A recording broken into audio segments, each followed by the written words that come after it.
you, Jesus. Thank you for loving me all the time. Hello, church. 네, 반갑습니다. 네, 어떤 일이 일어났는지 모르겠어요. 우리 찬양의 임재 가운데 하나님께서 놀랍게 역사하신 줄 믿습니다. 네, 오늘은 유명한 이 동물들에 관한 기사로 한번 시작해봤으면 좋겠습니다. 내셔널 지오그래픽에도 연재된 그런 기사인데요. 아마 들어보셨을 수 있을 거예요. 얄라라고 하는 국립공원에 큰 쓰나미가 몰아쳤습니다. 이 국립공원은 이 인도양을 따른 그 해변에 위치해 있기 때문에 쓰나미의 영향을 받을 수 있었던 곳이에요.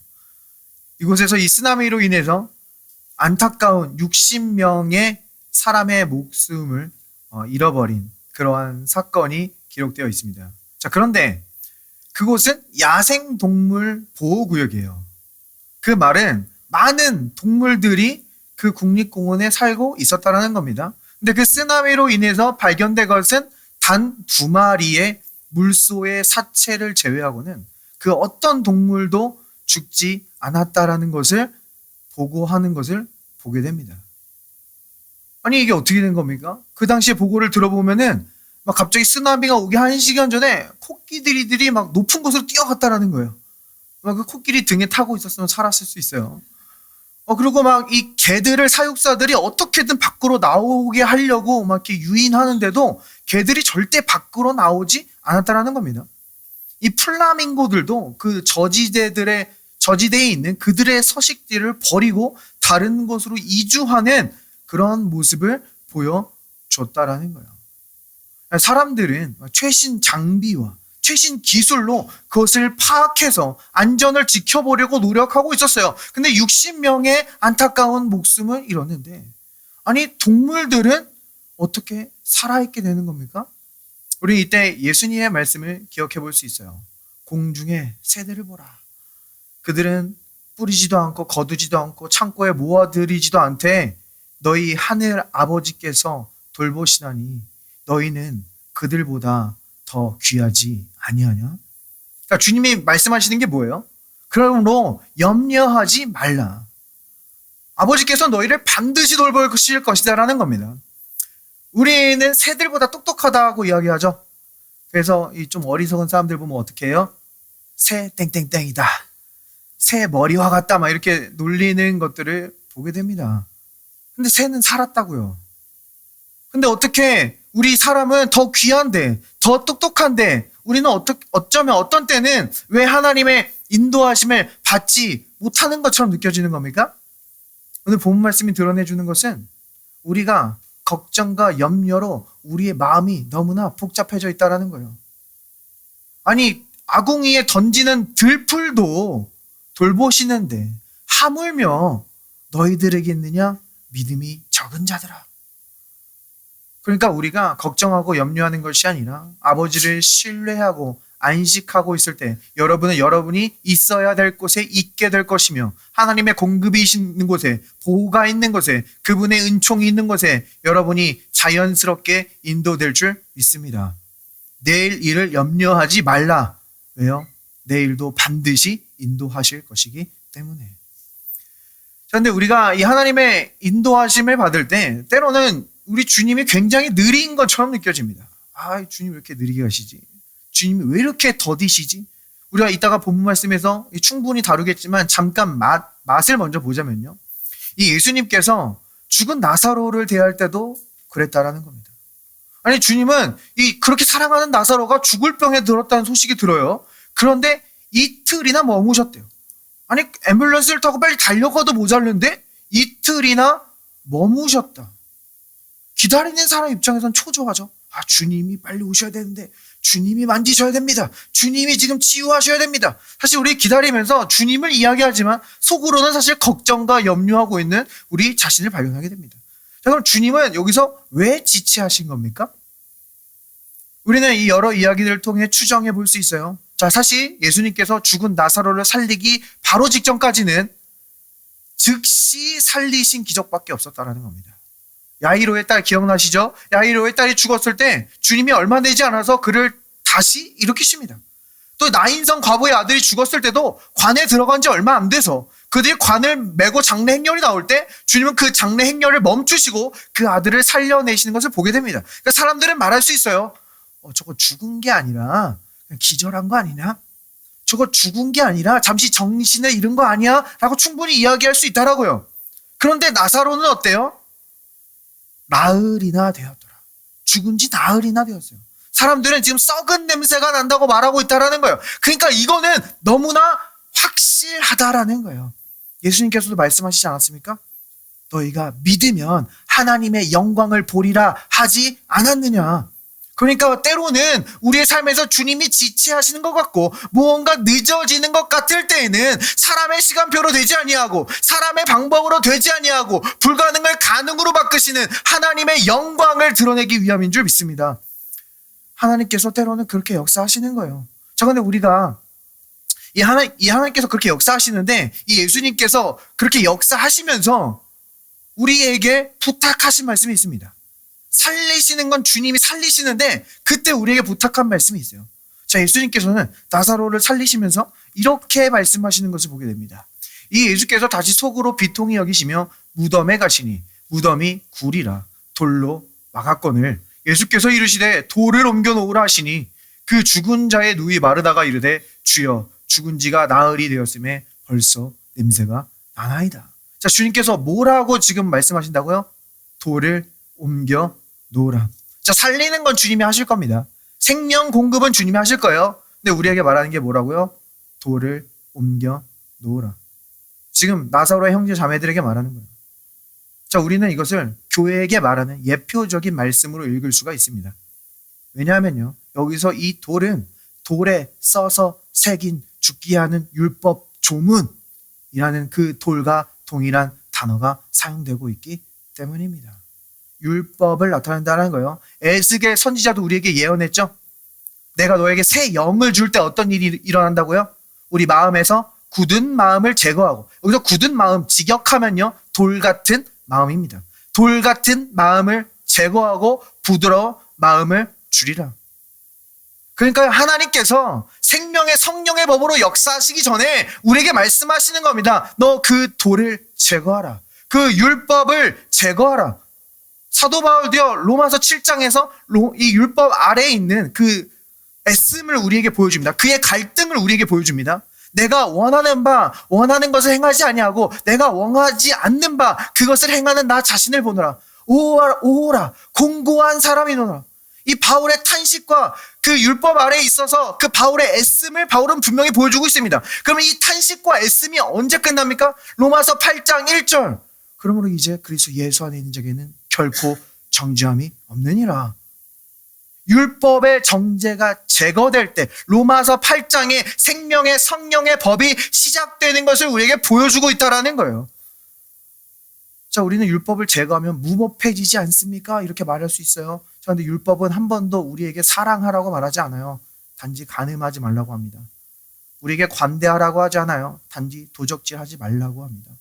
근데 우리에게 성령이 부어질 때 우리는 주를 더 사랑하고 사람들에게 관대할 수 있는 사랑과 희락과 화평과 같은 성령의 열매가 맺게 되는 줄 믿습니다.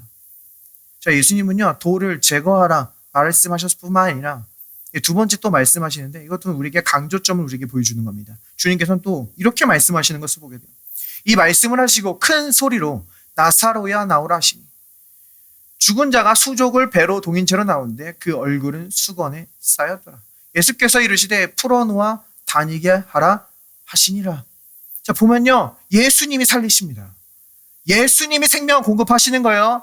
근데 그 옆에 형제 자매들에게 뭐라고 한다고요? 수건을 풀어놓아 다니게 하라. 자, 그 당시에는요, 이 유대 율법 장례가 마치 미라와 같이 수건으로 그들을 동동 싸매게 되어 있었습니다. 그래서 예수님이 나사로를 살린다고 해도 지금 나사로는 어때요? 손, 발이, 온몸이 완전히 묶여서 움직일 수가 없었다라는 거예요. 우리 주님께서 살리시고 공급했더라도 이 수건에 꽁꽁 묶여 있으면 이는 그 생명을 온전히 살아갈 수가 없다라는 말입니다. 그래서 주님께서는 그 수건을 풀어 놓으라 말하는 거예요. 여기서 수건은 무엇입니까? 바로 모세의 얼굴을 가리고 있던 바로 그 수건을 말하는 거예요. 신약에서 그 수건을 뭐라고 하죠? 율법이라고 얘기합니다. 모세의 글을 읽을 때 그들의 마음을 가리고 있던 그 수건을 이야기하는 겁니다. 율법을 말하는 거예요. 율법은 결코 우리를 자유하게 하지 않습니다. 하나님의 말씀을 읽을 때 자꾸 율법의 요구에 집중하게 해요. 율법을 지키지 못하면 받는 그 저주, 율법의 저주에 집중하게 합니다. 그래서 율법은 우리를 묶어요. 잘못된 생각에 묶고, 잘못된 믿음으로 묶고, 내가 그것을 받아들임으로 잘못된 저주에 묶고, 잘못된 질병에 묶고, 결코 우리를 자유케 하지 않는다라는 거예요. 그러나 주의 영이 계신 곳에 자유함이 있는 줄 믿습니다. 주님께서 생명을 주시고 우리는 돌을 제거하고 수건을 제거하고 자유롭게 하는 게 교회의 역할이라는 거예요. 교회는 묶는 게 아닙니다. 그래서 요즘 이 마지막 때의 사단이 이 교회를 공격하는 방법이 무엇입니까? 죄를 용납하게 하는 그 1차원적인 방법을 사용하지 않습니다. 교회가 막 죄를 받아들이고 죄를 용납하고 있으면 어떻게 해요? 다 보입니다. 아, 저거 이단이네. 저거 사입이네. 저거 교회가 아니에요. 너무 뻔히 보여요. 그래서 사단이 사용하는 방법이 뭐예요? 금한다라는 거예요. 마지막 때에 혼인을 금하고 음식을 금하고 특정 절기와 율법을 강조하는 것을 보게 됩니다. 그래서 이단 보면 알잖아요. 그 안식일을 굉장히 강조하는 그런 그룹들도 있죠. 그리고 그 어머니 하나님 말씀하시는 그 그룹 뭐예요? 6월절을 또 그렇게 강조합니다. 그러니까 자꾸 교회에서 어떤 자기들만의 율법을 자꾸 만들어내서 그것들로 이 성도들을 계속 묶는 일을 하고 있다라는 거예요. 그게 마지막 때의 사단의 사역입니다. 그래서 저는 설교할 때 어떻게 해요? 손발을 자유롭게 움직이죠. 제가 이렇게 막 자유롭게 움직여도 저 화면 나옵니다. 이거 AI가 아니에요. 성령에 붙들린 사람이 저를 찍고 있기 때문입니다. 저희가 오늘도 주님의 임재 앞에 나왔습니다. 우리가 임재 앞에 나오는데 성령의 인도하심을 받고 싶어서 자꾸 주님의 임재 앞에 나오죠. 우리는 인도하심을 받고 싶어요. 근데 어느덧 우리도 모르게 율법에 미끄러져 있을 수 있다는 거예요. 율법에 미끄러져서 이 아브라함처럼 조카 롯을 데리고 가는 그러한 여정길일 수 있습니다. 자, 아브라함에게 하나님께서 뭐라고 말씀하셨죠? 너는 내 고향, 내 친척, 아버지의 집을 떠나 내가 내게 보여주는 땅으로 가라. 근데 아브라함 어떻게 했어요? 그의 친척, 그의 조카 롯을 데리고 가는 모습을 보여줍니다. 그 행동 자체가 잘못했다는 게 아니에요. 조카 롯을 돌보는 게 좋은 일일 수 있잖아요. 다른 사람이 다 보기에 저거는 선한 계획이다. 저건 선한 의도다라고 말할 수 있는 것들이 있습니다. 근데 나는 알아요. 그게 하나님을 온전히 신뢰하지 못해서 하는 행동이라는 것을 나는 알고 있다고요. 이것이 선해 보이지만 선한 계획이고 선한 의도라고 포장할 수 있지만 어느덧 그 나의 법칙과 나의 원리가 그것에 미치지 못하는 나 자신을 정죄하고 있을 수 있습니다. 엄연히 엄마라면 이렇게 해야지. 엄연히 리더라면 이렇게 해야지. 엄연히 대표라면 이렇게 해야지. 나는 그 나만의 원리와 나만의 그 선한 의도가 나를 정죄하고 있을 수 있다는 겁니다. 그런데 여기서 이 롯의 이름의 뜻이 무엇입니까? 수건, 덮개라는 뜻입니다. 아까 그 나사로의 수건과 모세의 수건과 지금 우리에게 같은 그림을 공유해 주는 거예요. 그래서 이 아브라함이 이 수건과 함께 갈 때 롯이 이 아브라함의 삶에 굉장히 안 좋은 일들을 계속해서 몰고 오는 것을 성경 우리에게 보여준다는 거예요. 근데 아브라함이 수건을 벗었을 때, 롯과 헤어지게 됐을 때, 그가 소돔과 고모라 땅으로 가서 아브라함 홀로 남았을 때 아브라함에게 어떤 일이 발생합니까? 하나님께서 찾아오셔서 말씀하시죠. 너는 눈을 들어 동과 서와 남과 북을 바라보라. 내가 이 보이는 모든 땅을 너와 내 자손에게 주리니 영원히 이르리라. 수건이 벗겨지자 하나님의 풍성한 계획이 보이기 시작했습니다. 수건이 벗겨지자 그는 풍성한 길로 본격적으로 인도함을 받기 시작했다라는 거예요. 오늘도 우리가 주님의 임재 앞에 나왔는데 우리도 모르게 어느덧 여러 가지 수건과 돌이 우리의 시야를 가로막고 있을 수 있어요.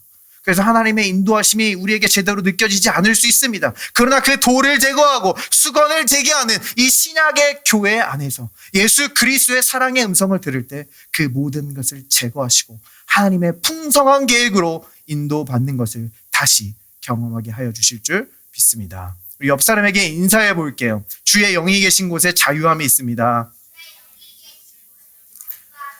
진리가 자유케 합니다. 주님, 이 시간 주님의 말씀을 보길 원합니다. 말씀을 통해 예수 그리스도를 바라볼 때 우리의 마음의 눈을 밝혀 주시옵시고, 우리가 주님을 온전히 바라볼 때 수건을 벗은 얼굴로 영광에서 영광으로 변화되는 역사가 일어나도록 주여 역사하여 주시옵소서. We pray in Jesus' name. Amen.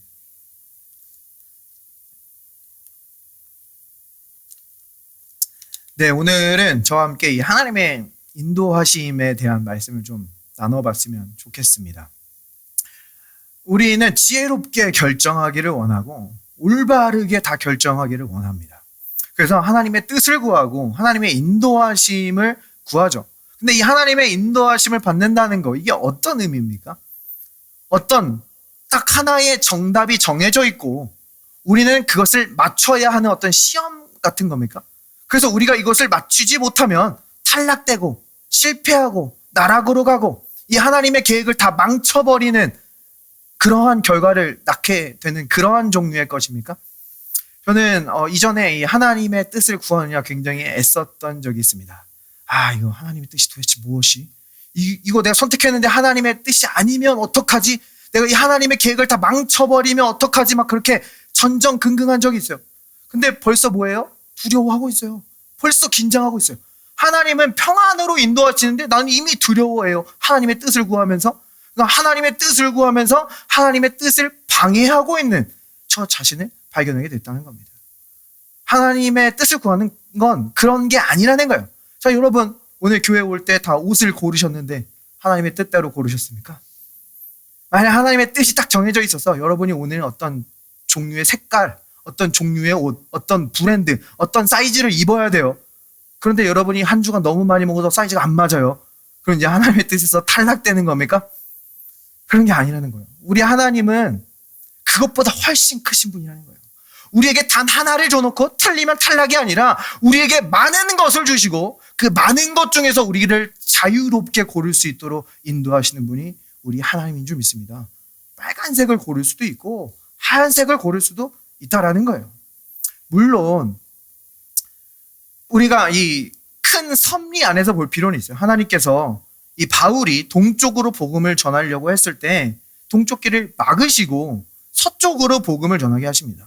그래서 이 복음이 지구 한 바퀴를 돌아 다시 예루살렘으로 복음이 향하게 하셨단 말이에요. 이런 큰 섭리 안에서 우리의 어떤 길을 막으실 수 있어요. 그리고 우리가 잘못된 길을 갈 때 우리의 발걸음을 교정해 주실 수 있다는 거예요. 그런데 그렇다고 해서 우리가 그것을 맞추지 못하면 탈락하는 어떤 시험과 같은 것이 아니라 우리를 사랑하시고 우리를 돌보시는 아버지와의 동행이라는 거예요. 이것은요, 벌써 두려움과 평안이라는 완전한 극명한 차이를 우리에게 가져다 준다라는 겁니다. 근데 우리가 안타깝게도 이 아버지와 동행할 때도 보면요, 때로는 이 아버지의 인도하심이 굉장히 두렵게 느껴질 때가 있어요. 하나님이 나를 인도하시지 않는 것 같아요. 하나님이 너무 느려요. 모든 것이 다 지체되는 것 같고 연기되는 것처럼 느껴집니다. 하나님, 지금 제 친구들 보세요. 지금 다 승진했습니다. 제 친구들 보세요. 지금 다 결혼했어요. 하나님, 저 혼자 너무 뒤처진 것처럼 느껴집니다. 저는 지금 방황을 하고 있는 건지 하나님의 인도하심을 받고 있는 건지 헷갈리게 느껴집니다, 주님. 우리가 이런 고백을 드릴 때가 있다는 거예요. 자, 근데 우리가 어떤 일을 시작하면요, 시작할 때는 파이팅이 있죠. 하나님이 공급하시고 예비하시고 막 계획들이 보이는 것 같고 막 힘을 내서 합니다. 또한 우리가 어떤 일을 마무리할 때도 보면요, 힘들다가도 막 결승점이 다가오면 다시 막 힘이 올라와요. 하나님이 하셨도다. 막 이 유종의 미를 거두기 위해서 또 힘과 지혜와 공급을 받아서 이것을 잘 마무리하려고 합니다. 근데 문제는 뭐예요? 그 중간입니다. 그 중간에는 아무 일도 일어나지 않는 것 같아요. 하나님이 나를 잊으신 것 같아요. 지금 하나님이 나를 버리신 것 같고 하나님이 나를 인도하시지 않는 것처럼 느껴질 때가 있단 말이에요. 그런데 우리는 대부분의 인생을 바로 이 중간에서 살아간다는 겁니다. 그래서 우리는 이 중간을 위한 믿음이 필요한 거예요. 오늘 말씀은 바로 이 중간을 살아가시는 분들을 위한 겁니다. 물론 여기 어떤 분들은 어떤 일을 이제 막 시작하셨을 수 있어요. 어떤 분들은 이제 어떤 일을 마무리하고 계실 수 있습니다. 근데 거기서 여러분의 생명이 마무리되지 않는 이상 여러분은 반드시 중간으로 돌아오게 됩니다. 그러므로 오늘 말씀은 여러분 모두를 위한 것인 줄 믿습니다. 성경에 보면요, 하나님께서 이스라엘 백성들을 애굽에서 건져내십니다. 그리고 가나안 땅으로 아직 들어가지 않았어요. 중간에서 일어나는 일이라는 겁니다. 자, 근데 이 중간에서 성경은 기록하기를 사실 애굽에서 가나안 땅까지의 길은 10하루 길이라고 말해요.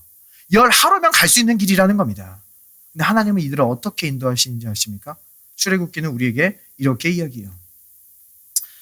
바로가 백성을 보낸 후에 블레셋 사람의 땅의 길은 가까울지라도 하나님이 그들을 그 길로 인도하지 아니하셨으니 이는 하나님이 말씀하시기를 이 백성이 전쟁을 하게 되면 마음을 돌이켜 애굽으로 돌아갈까 하셨습니다.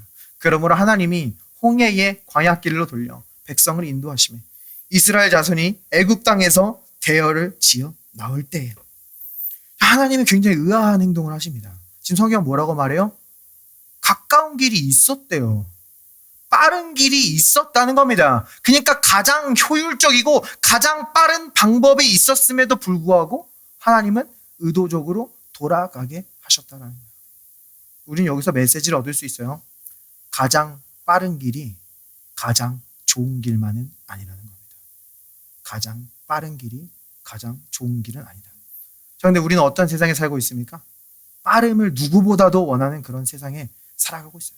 즉각적으로 응답하고 즉각적으로 구매하고 내가 배달시켰으면 바로 내일 새벽에 와 있어야 되고 우리는 누구보다도 빠름을 원하는 세상에 살아가고 있습니다.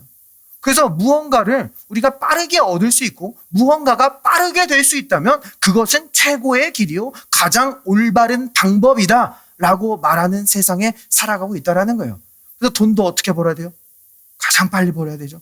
그리고 가장 빨리 은퇴해야 됩니다. 파이어족 막 이런 이야기들을 하는 세상에 살고 있습니다.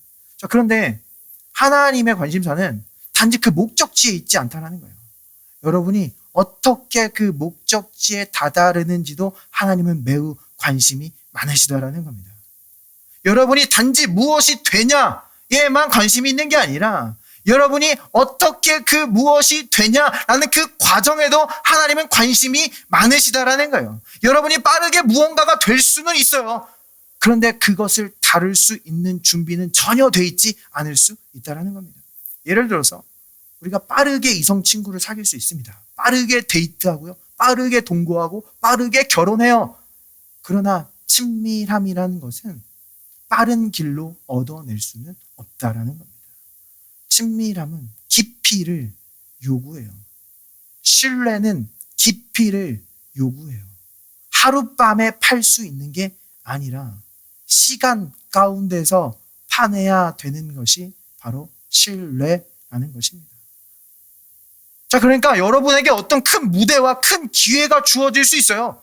자, 그런데 여러분이 그것을 다룰 수 있는 분별력과 그것을 다룰 수 있는 지혜가 준비되지 않았다면 여러분은 그것을 망쳐버릴 수 있다는 거예요. 그러니까 여러분에게 올바른 것이 잘못된 때에 주어지는 것만큼 나쁜 것도 없다는 겁니다. 왜냐하면 그것이 원래 여러분을 굉장히 기쁘게 하고 행복하게 해줄 것인데도 불구하고 그것이 여러분에게 트라우마와 상처를 남길 수 있기 때문이에요. 그래서 하나님은요, 여러분이 의식하지 못하고 있는 순간 속에서도 그 기다림이라는 시간 속에서도 여러분의 삶 속에 굉장히 귀중하고 소중한 것들을 만들어내시고 계시다라는 겁니다. 우리는 본능적으로 무언가 지연되고 연기되면요, 그 지연을 저주합니다.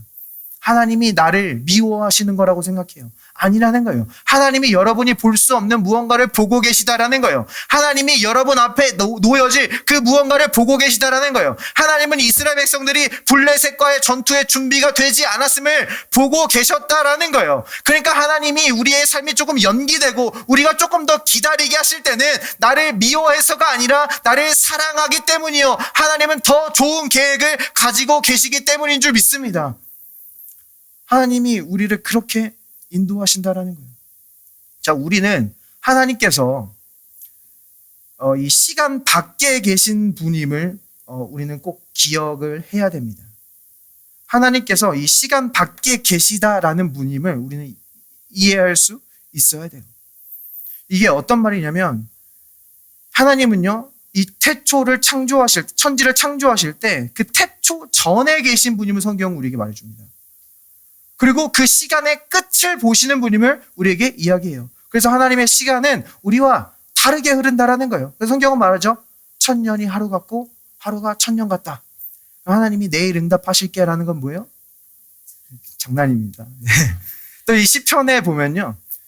이 하나님의 놀라운 시간을 초월하신 하나님을 묘사할 때 이 주의 목전에서 1000년은 어젯밤과 같고 어제와 같고 지나간 어제와 같고 하룻밤과 같다라고 이야기하는 것을 보게 된다는 거예요. 근데 그 시간을 초월하신 하나님께서 때가 참에 그 아들을 보내사 여자에게 낳게 하셨으니 시간 밖에 계신 분께서 시간 안으로 들어오신 사건, 그것이 바로 예수 그리스도의 성육신 사건임을 우리에게 분명히 보여주고 있다는 겁니다. 아, 목사님 이런 복잡한 얘기는 도대체 왜 하는 겁니까? 이렇게 생각이 들 수 있는데 하나님께서는요, 우리의 부르심과 택하심을 바로 이 시간과 관련해서 우리에게 말하고 있기 때문입니다. 자, 에베소서에서 우리에게 이렇게 말하는 것을 보게 돼요. 곧 창세 전에 그리스도 안에서 우리를 택하사 우리로 사랑 안에서 그 앞에 거룩하고 흠이 없게 하시려고 그 기쁘신 뜻대로 우리를 예정하사 예수 그리스도로 말미암아 자기의 아들들이 되게 하셨으니. 창세 전에요. 하나님은요, 그러니까 지금 시간 밖에서 보시는 겁니다. 시간 밖에서 우리를 보시는데 그 우리의 모습이 어떻다고요? 우리가 그리스도 안에 있다라고요. 우리의 모습이 어떻다고요? 그 사랑 안에서 흠없고 거룩하신 우리의 전 존재를 바라봐 주시고 계신다라는 겁니다. 자, 이 시간 밖에서 보신다. 이게 어떤 개념입니까? 복잡한 얘기 하나만 더 할게요. 자, 우리가 보통 과학이라고 할 때 그 과학이라는 것이 사실 성경의 진리를 다 증거하지 못합니다. 한참 못 미쳐요. 근데 때로는 우리가 이해할 수 있는 언어로 이 하나님께서 하신 일들을 설명해 줄 때가 있어요. 아인슈타인 다들 들어보셨죠? 이 아인슈타인은 우리가 4차원 가운데 살고 있음을 우리에게 분명히 얘기해 줍니다. 1차원은 선, 2차원은 면, 3차원은 이 선 위에 높이까지 더해져서 우리가 입체적으로 볼 수 있는 겁니다. 그리고 4차원은 시간이라고 얘기해요. 그러면 이게 우리 삶에 어떻게 와닿게 되는 겁니까? 자, 우리가 친구와 약속을 할 때 이렇게 얘기하죠. 우리 맥도날드 있는 사거리에서 만나자. 자, 근데 이 말만으로는 사건이 발생하지 않는다라는 거예요. 왜요? 시간이 없으니까. 그래서 우리는 그 사람을 만나는 사건과 이벤트를 발생시키기 위해서는 어떻게 해야 돼요? 맥도날드가 있는 사거리에서 월요일 오후 2시 반에 만나자.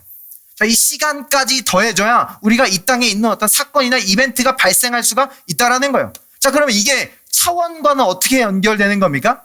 자, 우리가 여기 앞에 이 물병이 있습니다. 이 물병은 지금 3차원이죠. 이 면과 높이까지 더해져서 우리는 이것을 입체적으로 볼 수가 있습니다. 자, 근데 2차원의 존재가 이것을 본다면 어떻게 돼요? 이것을 본다면 단지 원으로만 보일 겁니다.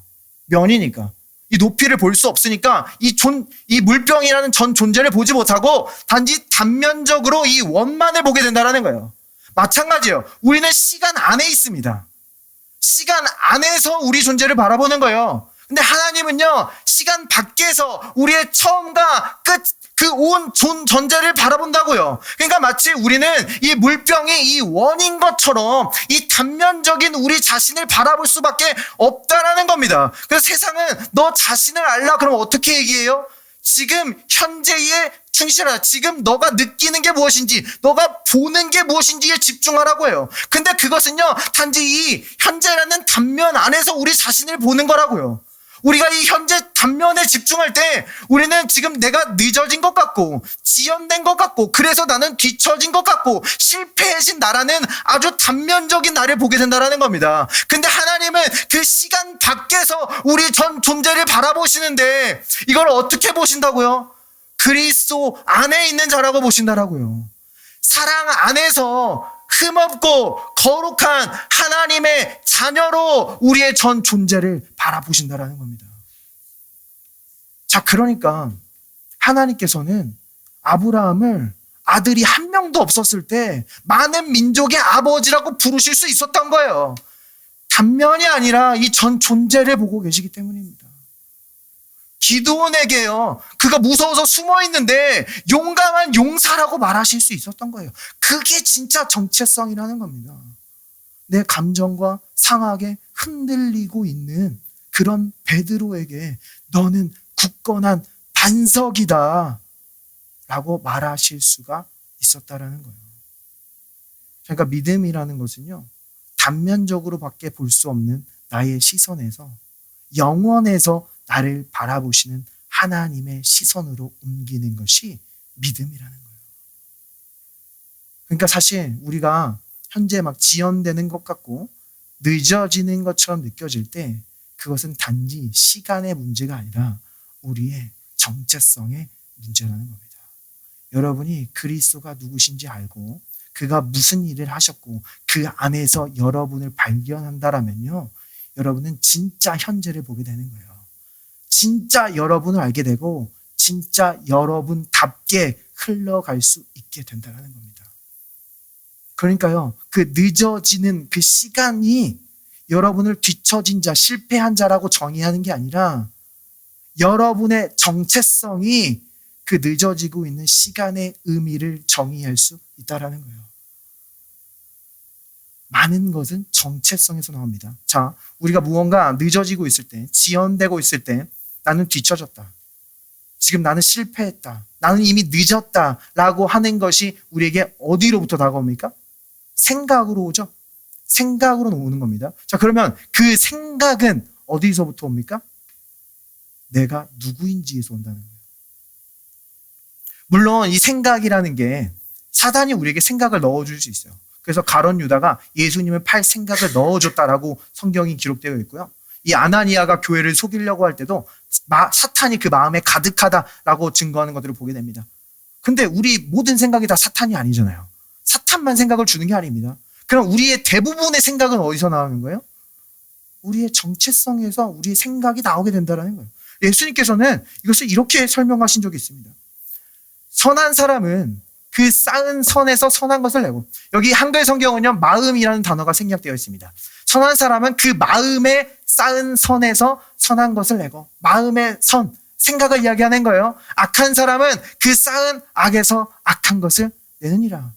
그러니까 내가 누구인지에서 그 마음의 생각이 결정되고 그 마음의 생각에 의해서 나의 말과 행동이라는 열매가 결정된다라는 것을 말해주는 거예요. 자, 그래서 사도 바울은 우리에게 이렇게 이야기하는 겁니다. 너희는 유혹의 욕심을 따라 썩어져가는 구습을 따르는 옛 사람을 벗어 버리고, 우리의 옛 사람이 있었습니다.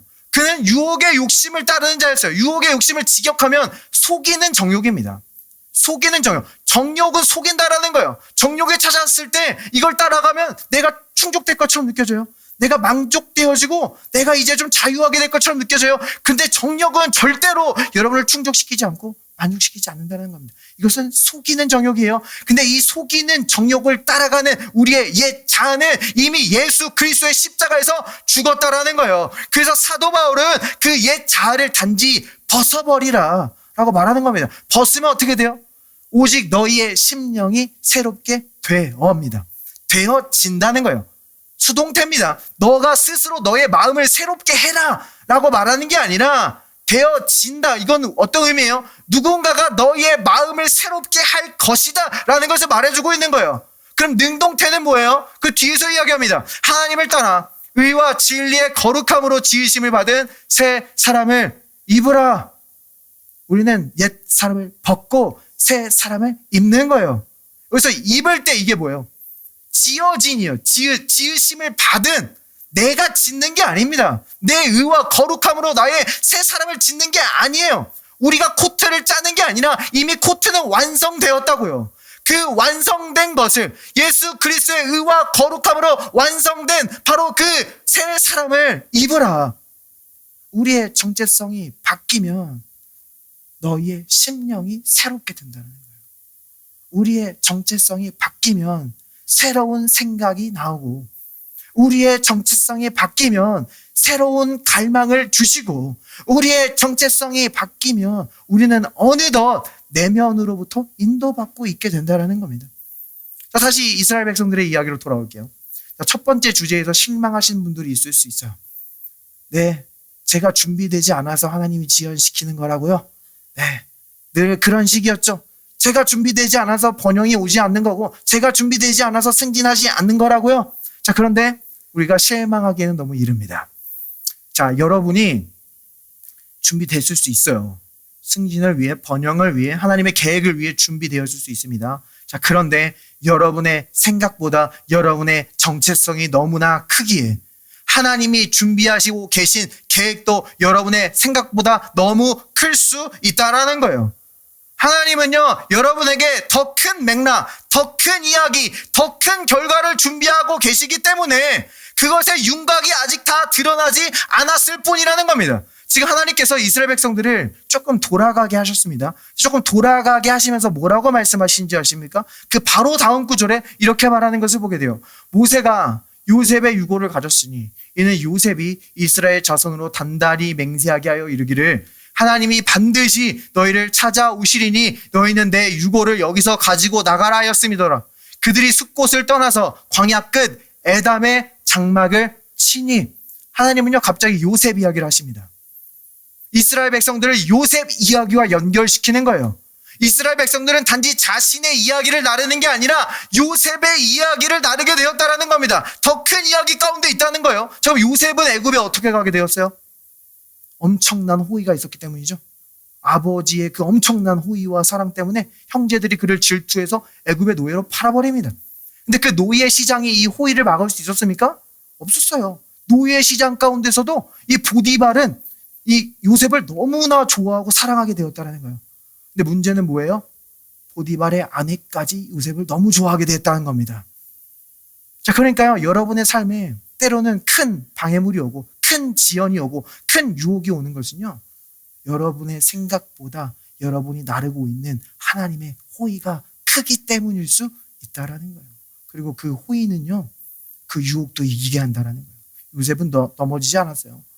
그리고 지하 감옥에 갑니다. 지하 감옥이 그 호의를 막을 수 있었습니까? 아니요. 거기 간수장도 요셉을 너무나 좋아하게 돼서 모든 것을 맡깁니다. 요셉은 자유롭게 사람들을 섬길 수 있었어요. 그 중에서 2명의 꿈을 해석해 주죠. 술 맡은 관원장, 떡 맡은 관원장, 이 바로를 섬기는 신하들이었습니다. 그죠? 술 맡은 관원장은 곧 복직하리라 라는 놀라운 꿈 해몽을 주고 실제로 요셉의 말대로 다시 바로의 그 신하로 복직하게 되죠. 자, 근데 이때 요셉이 부탁한 단 한 가지는 뭐였습니까? 저를 잊지 말아 주십시오. 제가 억울하게 이 감옥에 있다는 것을 잊지 말아 주십시오. 근데 우리가 알듯이 어떻게 됐어요? 요셉을 잊어버립니다. 또 지연되는 것처럼 보여요. 또 연기되는 것처럼 보여요. 근데 하나님은요, 요셉을 잊었습니까? 아니라는 거예요. 하나님은 이 바로에게 꿈을 꾸게 합니다. 꿈 해몽할 사람을 찾아요. 그제서야 술 맡은 관원장은 요셉이 떠오릅니다. 요셉을 찾아요. 요셉을 데려와요. 요셉이 해몽해요. 바로는 요셉을 애굽의 넘버 2로 세웠다라는 거예요. 하나님이 찾고자 하시면 찾지 못할 것은 없다라는 겁니다. 그런데 중요한 것은요, 요셉의 이야기는 여기서 끝이 아니라는 거예요. 요셉의 꿈은, 요셉에 담고 있는 이야기는 단지 애굽의 넘버 2가 되는 것이 아니라는 거예요. 요셉의 더 큰 이야기는요, 그 아버지 야곱에게서 왔습니다. 야곱의 아버지 이삭에게서 왔어요. 이삭의 아버지 아브라함에게서 왔어요. 내가 너를 축복하는 자를 축복하고 너를 대적하는 자를 대적하리라. 너와 내 자손에게 이 보이는 땅을 주리라. 너가 큰 민족을 이루리라. 그런데 아직 요셉은요, 큰 민족이 아니었어요. 단지 70명의 큰 가족이 애굽에 이주했을 뿐입니다. 그래서 요셉은 말하는 거예요. 하나님께서 반드시 너희를 도우러 오실 거야. 그러면 그때 내 뼈를 가지고 가라. 요셉은요, 400년 후의 일을 위해서 자신의 모든 짐을 쌀 준비를 했다라는 거예요. 그리고 요셉을 그 구덩이로 찾아오신 하나님이, 요셉을 그 노예 시장으로 찾아오신 하나님이, 요셉을 그 지하 감옥으로 찾아오신 하나님이 400년이란 시간 속에 묻혀있는 요셉의 뼈를 찾아오실 수 있었다라는 겁니다. 여러분이 완전히 잊혀지고 완전히 기억되지 못하고 나는 이미 완전히 늦었다라고 느껴지는 상황 속에서도 하나님은 여러분을 반드시 찾아오실 수 있다는 거예요. 자, 그런데 이 요셉의 뼈, 이 이스라엘 백성들이 나르고 있던 요셉의 뼈는 무엇을 도대체 나타내는 겁니까? 저 요셉은요, 출애굽기에서 예수 그리스도에 대한 모형으로 많이 보여지죠. 그래서 요셉은 형제들에게 팔려서 애굽에 갔습니다. 예수님도 그 형제들 유대인들에게 팔려서 십자가로 넘겨지게 되죠. 요셉도 형제들이 곡식을 구하러 왔을 때 그들을 심판할 수 있었어요. 벌 주실 수 있었어요. 그런데 그들이 받아 마땅한 심판을 거둬들이고 받아 마땅하지 아니한 곡식의 충분한 축복을 베푸는 것을 보여줍니다. 우리 예수님 아닙니까? 우리가 받아 마땅한 심판과 형벌은 자신이 감당하시고 우리가 받아 마땅하지 아니한 구원의 은혜를 베푸셨다는 거예요. 놀랍게도요, 이 출애굽기 13장 바로 앞에 12장에서는요, 유월절 어린 양의 뼈를 꺾지 말라라고 이야기해요. 그리고 예수 그리스도, 어린 양 대신 예수 그리스도도요, 신약에서 그분의 뼈가 꺾이지 않았다라고 이야기해요. 그러니까 이스라엘 백성들은요, 예수 그리스도의 구속의 이야기를 나누고 있었다라는 거예요. 그들보다 훨씬 더 큰 이야기입니다. 여러분의 삶도 마찬가지예요. 여러분 단지 그 빠른 성공, 그 빠른 어떤 재물, 그 빠른 안정, 여러분이 단지 그것을 취하기 위해서 이 땅에 있지 않다라는 거예요. 여러분은 더 큰 이야기를 나누고 있습니다. 예수 그리스도의 구속 이야기 가운데 있어요. 그래서 여러분의 삶 속에서는 그 그리스도의 이미 이기신 승리와 그 부활의 영광이 반드시 나타나도록 되어 있다라는 겁니다. 여러분 더 큰 이야기 가운데 있다는 거예요. 그래서 여러분이 때로는 그 인도하심의 그 윤곽이 제대로 보이지 않을 수 있다라는 거예요. 근데 하나님의 지혜는 너무나 놀랐습니다. 하나님의 지혜는 너무나 커요. 지금 이스라엘 백성들을 지금 이렇게 인도하시는데요, 우리 육신에 보기에는 조금 답답한 장면이 나옵니다. 이어서 하나님께서는 이렇게 말씀하시기 때문이에요. 여호와께서 모세에게 말씀하여 이르시되 이스라엘 자손에게 명령하여 돌이켜 바다와 믹돌 사이에 비아히로 앞 곧 바알스본 맞은편 바닷가에 장막을 치게 하라. 바로가 이스라엘 자손에 대하여 말하기를 그들이 그 땅에서 멀리 떠나 광야에 갇힌 바 되었다 하리라. 여기서 포인트는요, 돌이키라는 거예요. 이스라엘 백성들이 행진하고 있습니다. 애굽에서 지금 나가서 가나안 땅 가고 있어요. 돌이키래요. 뒤로 한 발짝 물러나래요. 뒷걸음질 치래요. 이게 무슨 인도하심입니까? 자, 글로는 잘 이해가 안 되죠. 지도로 한번 보겠습니다. 자, 보면요, 그러니까 람셋에서 숫곳으로 이스라엘 백성들이 왔고요, 숫곳에서 아까 에담까지 가서 진을 쳤단 말이에요. 에담에서 직진하면 그냥 가나안 땅입니다. 저 위에 해변가가 지금 블레셋 길이에요. 블레셋 길. 쭉 가면 열하루면 가는 거예요. 근데 지금 에담에서 비하히롯으로 돌이키라라고 말한다는 거예요. 비하히롯 가면 어떻게 돼요? 앞에 뭐가 있어요? 홍해, 바다가 있습니다. 자, 이것이 지금 안 와닿을 수 있어요. 좀 더 확대해서 보면요, 이 비하히롯이라는 지형에는요, 양쪽 옆에 큰 산맥이 있어요. 앞에는 홍해 바다가 있어요. 지금 이스라엘 백성들이 비하히롯으로 들어가면 어떻게 되는 거예요? 뒤에서 애국 군대가 오면요, 진짜로 완전히 갇혀버리게 된다는 겁니다. 누구도 이런 길로 가지 않을 거예요. 누구도 이런 선택을 하지 않을 거예요. 그러나 하나님께서는 우리가 이렇게 완전히 쌓여 있다고 느낄 때, 완전히 갇혀 있다고 느낄 때 그분의 가장 놀라운 일을 하실 수 있다라는 겁니다. 하나님의 놀라운 영광을 드러내기 위한 최고의 무대를 세팅하고 계신 것이라는 거예요. 그래서 하나님께서는요, 바로 다음 절에서 우리에게 이렇게 얘기하는 것을 보게 돼요. 내가 바로의 마음을 완악하게 한즉 바로가 그들의 뒤를 따르니 내가 그와 그의 온 군대로 말미암아 영광을 얻어 애굽 사람들이 나를 여호와인 줄 알게 하리라 하심에 우리가 그대로 행하니라. 자, 여러분이 제일 빨리 갈 수 있는 길이 있습니다. 제일 효과적이고 제일 좋아 보이는 길이 있어요. 근데 제일 빠른 길이라고 해서 영광스러운 길은 아닐 수 있다라는 거예요. 자, 이게 무슨 말입니까? 자, 모세의 삶을 마지막으로 한번 볼게요. 모세 40세 때 뛰어났습니다. 애굽의 최신식 교육을 받았고요, 힘도 세고 지혜도 있고 말도 유창했어요. 근데 하나님은 그 40세의 모세를 사용할 수 없었다라는 거예요. 그는 애굽 사람을 때려 눕혔는데 그 애굽 사람 한 명도 제대로 묻지 못했습니다. 팔이 튀어나왔든 다리가 튀어나왔든 어떻게든 돼서 그것은 이 바로에게 알려지게 되었고, 그래서 모세는 도망가는 신세가 되었다라는 거예요. 지금 제가 말하는 게 뛰어난 교육, 힘 이런 게 나쁘다라는 게 아닙니다. 육신을 얼마나 신뢰하냐의 문제라는 거예요. 우리의 육신은 너무나 급해서 하나님의 때와 방법을 절대로 기다리지 못합니다. 나의 분노, 나의 의, 나의 지혜, 나의 재물로 그 모든 것을 해결하려고 하는 거예요. 성경은 말합니다. 육신의 일을 생각하는 자는, 육신을 따르는 자는 육신의 일을, 영을 따르는 자는 영의 일을 생각하나니 육신의 생각은 사망이요 영의 생각은 생명과 평안이니라. 자, 여기서 이 육신이 무엇입니까? 어떤 죄를 말하는 게 아닙니다. 간음, 다툼, 이게 육신이 아니에요. 그것은 육신의 일, 육신의 결과입니다. 육신이라는 것은요, 육체라는 것은 나 자신을 의지하는 거예요. 나 자신을 의지해서 내 힘과 내 지혜로 하다 보면 어느덧 다툼과 간음이라는 어떤 그런 육체의 일, 육체의 결과를 낳게 되는 거예요. 그래서 우리가 내 힘으로 율법을 지키려고 하면 어떻게 돼요? 내가 원하지 않는 바 그것을 행하는 나 자신을 발견하게 되는 겁니다. 그래서 사도 바울은 뭐라고 고백합니까? 내가 주 예수로 자랑하고 육신을 신뢰하지 않는다라고 얘기해요. 여기서 그가 이 육체를 신뢰하지 않는다라고 할 때 그 육체가 뭡니까? 바로 앞에 문맥에서 말하기를 나는 히브리인 중에 히브리인이고 바리새인 중에 바리새인이고 율법에 정통한 자다.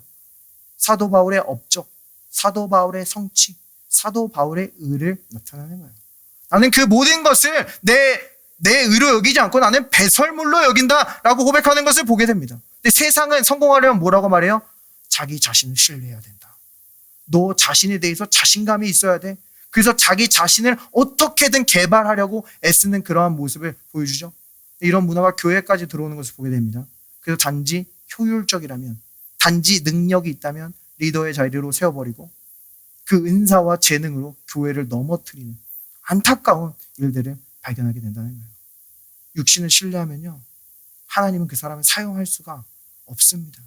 근데 그 모든 것을 배설물로 여기고 비워낸 사람은요, 하나님의 것으로 채우시고 하나님이 들어 사용하시는 줄 믿습니다. 그래서 이 80세 때 모세 어때요? 80세 때 모세. 애굽의 화려함은 전혀 없습니다. 배운 거 다 까먹었어요. 힘도 없고요. 말도 이제 제대로 못해서 자신을 대신해서 말해줄 아론이 필요했다라는 겁니다. 더 이상 자기 확신은 없었어요. 더 이상 하나님을 앞서 나갈 수도 없었습니다. 자신이 한 걸음을 떼기 위해서는 하나님께 듣고 또 들어야만 했다라는 거예요. 근데 그 모세를 하나님이 어떻게 사용하십니까? 아까는 사람 한 명도 땅에 제대로 묻지 못했습니다. 근데 이번에는 모세의 지팡이 한 번에 수천 명의 애굽인들을 홍해에 묻어버리는 놀라운 일을 하게 하셨다는 거예요. 이것이 영을 따를 때 일어나는 일입니다. 나의 실력이 아니라 하나님의 실력이 드러나게 하신다는 거예요. 때로는 우리가 갇힌 것처럼 느껴질 때가 있거든요. 하나님이 인도하시는데 지금 나를 갇히게 한 것 같아. 근데 사실 하나님이 우리를 가둔 것이 아니라 우리가 우리 자신만을 바라보고 있을 수 있습니다. 왜냐하면 하나님께는 길이 있기 때문이에요. 그분은 길을 만드시는 분이기 때문입니다. 그래서 모세가 고개를 들어 하나님을 구할 때 하나님께서 뭐라고 말씀하십니까? 너희는 두려워하지 말고 가만히 있어서 여호와께서 오늘 너희를 위해 행하시는 구원을 보라. 오늘 본 애굽 사람을 영원히 다시 보지 아니하리라. 그러니까 하나님은요, 지금 이 계획이 이스라엘 백성들을 앞으로 나아가게 할 뿐만이 아니라 뒷문을 닫고 계셨다라는 거예요. 이스라엘 백성들에게 홍해 문을 열어주고 계셨을 뿐만이 아니라 그 따라오는 모든 원수들을 이곳에 매장시켜버릴 계획을 가지고 계셨다라는 거예요. 십자가의 지혜 아닙니까? 예수님께서 십자가로 가셨을 때 원수는 생각했어요. 아, 이제 예수님은 갇혔다. 예수님은 끝났다. 우리가 하나님의 아들을 죽일 수 있겠다. 근데 예수님의 십자가는 뭘 했어요?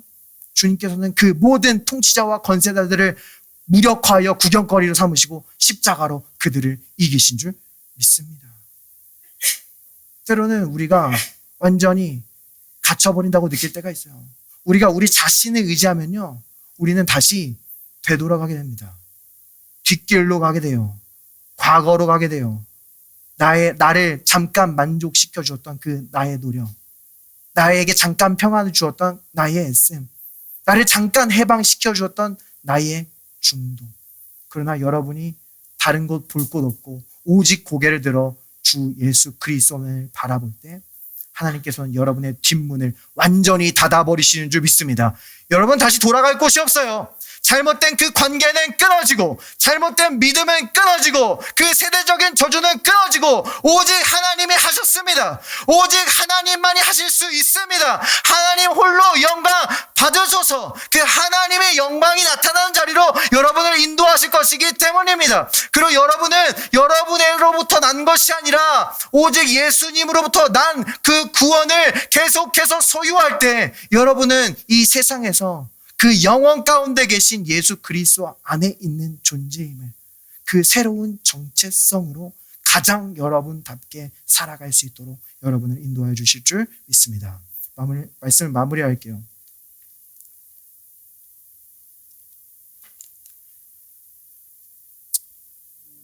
자, 오늘 이 말씀이 하나님께서 우리를 인도하실 때 늘 우리를 돌아가게 하시고 기다리게 하시고 꽉 막힌 곳으로 인도하신다, 이런 인상을 남기지 않았으면 좋겠습니다. 하나님이 목적이 우리가 돌아가게 하는 게 목적이 아니라, 막히게 하는 게 목적이 아니라 성령의 플로우를 타기를 원하시는 거예요. 내가 내 힘과 내 노력으로 가는 게 아니라 안식과 평안으로 가길 원하신다는 겁니다. 그리고 우리가 그 인도하심을 받을 때 사실 우리는요 더 앞서 나가게 하신다는 거예요. 자, 굉장히 돌아가는 것처럼 보였던 이 요셉, 마지막으로 볼게요. 이 요셉에게는 2명의 아들이 있었습니다. 에브라임과 므낫세. 이들은요 어머니가 이방인이었어요. 애굽 사람이었어요. 그 말은 뭐예요? 애굽 사람들은 우상을 섬기고 있었습니다. 우상을 섬기는 집안에 태어났다라는 거예요. 언뜻 보기에 이거 완전히 잘못된 환경에 있는데, 이것은 나는 지금 불리한 환경에서 자라고 있는데 하나님이 전혀 개입하시지 않을 것 같은 그런 상황인데 라고 느낄 수 있는 상황이라는 거예요. 근데 하나님은요 이들을 하나님의 기업에 포함시키는데요 누구보다도 앞서가게 하셨다는 겁니다. 어느 날 갑자기 야곱이 요셉에게 찾아옵니다. 그리고 말하기를 내가 너의 2 아들을 나의 아들로 입양하겠다라는 거예요. 그 말은 뭐예요? 므낫세와 에브라임은요 원래 야곱의 손자입니다. 근데 그들을 자기의 아들이 되게 하겠다라는 거예요. 그러니까 12명의 다른 형제들 유다와 르우벤과 같이 나의 유업을 물려받게 하겠다라는 거예요. 자, 원래요 에브라임과 므낫세가 그 유업을 물려받으려면 어떻게 해요? 한 세대를 더 기다려야 되는 겁니다. 성경에서 한 세대는 40년이에요. 그러니까 이들을 입양했다는 의미는 뭐예요? 이들이 40년을 앞서 나가게 하셨다는 거예요. 성경은요 하나님께서 우리에게 은혜로 주신 것들을 우리가 보지 못하고 듣지 못하고 마음으로 생각하지 못한다라고 이야기해요. 놀랍다는 겁니다. 여러분이 생각하기에 내가 그 자리에 가기 위해서 30년이 필요하다라고 생각할 수 있어요. 여러분이 그 빚을 갚기 위해서 10년은 꼬박 일해야 된다고 생각할 수 있어요. 여러분이 그 관계의 회복을 위해서는 최소한 5년은 필요하다라고 그렇게 느낄 수 있단 말이에요. 그런데 하나님은 시간 밖의 하나님이시라는 거예요. 하나님은 그 시간을 창조하신 하나님이라는 겁니다. 여러분은 그 하나님의 선하심을 계산할 수 없습니다. 하나님의 축복과 하나님의 은혜를 수치화할 수 없어요. 그래서 성경은 너의 명철을 의지하지 말라고 하는 거예요. 우리의 명철로 그것을 다 계산할 수 없기 때문입니다. 하나님은 여러분을 운명으로 어떻게 밀어넣어야 되는지 아세요.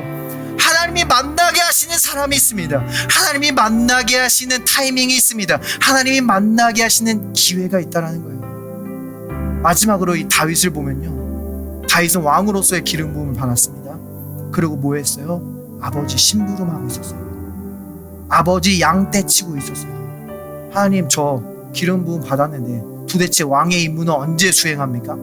언제 멋진 일 하게 되는 거예요? 그가 사울 왕과 가까워져서 왕궁에 입성했을 때에도 그의 역할은 뭐였어요? 사울 왕을 위해서 하프를 켜는 일이었다고. 심지어 사울 왕은 이 다윗을 질투해서 그를 죽이기 위해 쫓아다닙니다. 다윗의 꿈은 점점 더 멀어지는 것처럼 느껴져요. 엎친 데 덮친 격으로 다윗을 따르는 사람이 몇 명 되지 않았는데 그 사람들에게 아말렉 군이 침투합니다. 그래서 다윗과 남자들이 시간을 비운 사이에 그 부녀자들을 모두 잡아가는 것을 성경은 우리에게 보죠. 다윗에게 일어났던 일 중에 최악의 일이 일어난 겁니다.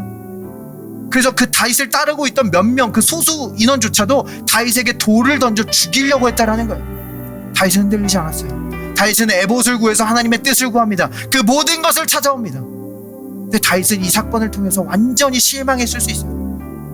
하나님, 저 모든 것을 잃을 뻔했는데요. 하나님, 저 왕은 언제 되는 거예요? 점점 더 멀어지는 것 같은데요. 이제 포기해야 되는 거 아닙니까? 자, 그런데 정확히 이 일이 있은 후 3일 뒤에 어떤 일이 벌어진지 아십니까? 그를 죽이려고 쫓아다녔던 사울 왕이 죽었다는 소식이 들려왔다는 거예요. 그러니까 다윗은 가장 최악의 공격을 받고 있을 때, 이제는 나의 꿈과 가장 멀리 있다라고 느껴질 때, 하나님은 가장 빠르게 역사하고 계셨으며 하나님은 그를 운명의 수레바퀴로 밀어넣고 계시다라는 것을 우리에게 분명히 보여주는 겁니다. 여러분의 그 상황 속에서 그 현재의 단면에 속지 마세요. 그 현재의 감정과 여러분이 지금 바라보는 단면에 속지 마세요. 영원 가운데 있는 그리스도 안에 있는 여러분의 정체성을 기억하세요. 하나님의 일하심은 여러분이 생각하는 것보다 더 빨리 일어날 것입니다. 하나님의 일하심은 여러분이 생각하는 것보다 더 크게 역사하실 것입니다. 하나님의 역사하심은 여러분의 생각보다 더 영광스럽게 나타날 줄 믿습니다. 이 좋은 예수 그리스도를 아직 영접하지 않으신 분이 있다면 저와 함께 기도해 봤으면 좋겠습니다. 예수님, 주님이 나의 모든 죄를 담당하시고 나를 그리스도 안에서 흠없고 거룩하고 사랑받는 자라는 새로운 정체성을 주심에 감사드립니다. 나의 단편적인 시선에서 주님의 영원한 시선으로 옮기기를 원합니다. 주님 감사합니다. 예수님의 이름으로 기도합니다. 주님의 뜻을 구하는 모든 그레이스 하우스 머리 위에 하나님의 축복이 선포됩니다.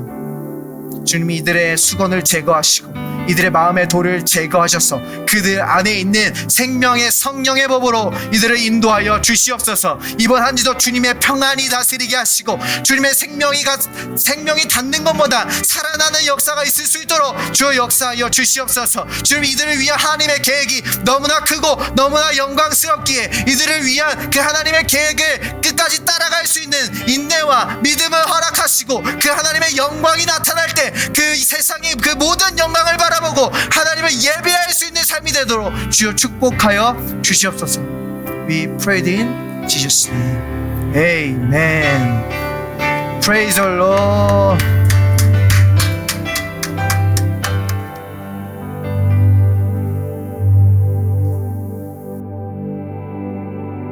Now I'm the righteousness of God in Christ.